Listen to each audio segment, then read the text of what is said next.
Wait చేస్తున్నారా? ఇలాంటి వారికి తెలంగాణ ప్రభుత్వం నుంచి తీపి కబురు అందింది. ఈ మేరకు మంత్రి పొంగులేటి శ్రీనివాసరెడ్డి ఇందిరమ్మ ఇళ్ల మంజూరుపై కీలక ప్రకటన చేశారు. ఇందిరమ్మ ఇళ్ల కోసం ఎదురు చూస్తున్న వారికి తెలంగాణ ప్రభుత్వం శుభవార్త అందించింది. రాష్ట్ర వ్యాప్తంగా లక్షల మంది ఇందిరమ్మ ఇళ్ల కోసం దరఖాస్తు చేసుకున్నారు.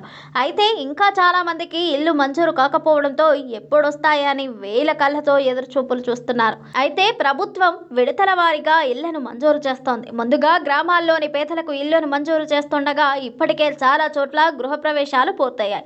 ఇక మరి కొన్ని చోట్ల ఇళ్ల నిర్మాణాలు సాగుతున్నాయి. ప్రభుత్వం లబ్ధిదారులకు విడతల వారీగా నిధులు విడుదల చేసింది. నేరుగా లబ్ధిదారుల బ్యాంక్ అకౌంట్లో వీటిని జమ చేస్తోంది.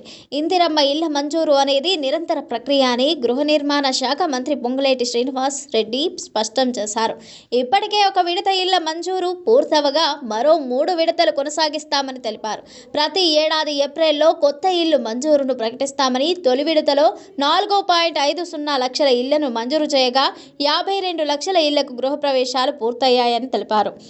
ఇంకా 3 లక్షల ఇళ్లు వివిధ దశల్లో ఉన్నాయని వచ్చే వర్షాకాలంలోపు తొలి విడత ఇళ్ల నిర్మాణం పూర్తవుతోందని తెలిపారు.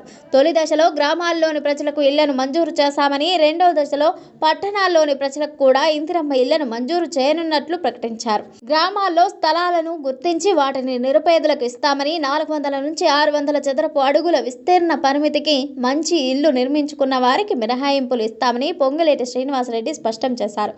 కేసీఆర్ ప్రభుత్వంలో చాలా మందికి ఇల్లు మంజూరు చేసినా నిధులు అందలేదని, ఇప్పుడు వారికి కూడా జమ చేసేలా చర్యలు తీసుకున్నట్లు తెలిపారు.